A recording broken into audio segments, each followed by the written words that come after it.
What's up everyone and welcome back to another tutorial. Today we're going to see how to reset Snapchat Discover feed. Firstly, open the Snapchat app, then go to the Discover section. Tap and hold the video or channel you don't like, then select Hide.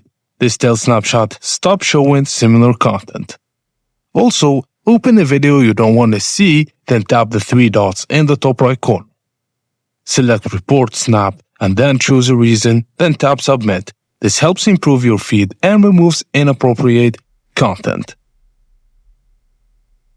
Also, train the algorithm. Think of this process as teaching Snapchat what you like. Watch and engage with content you enjoy, hide or skip content you don't like, and repeat consistently. Over time, your Discover feed will adjust.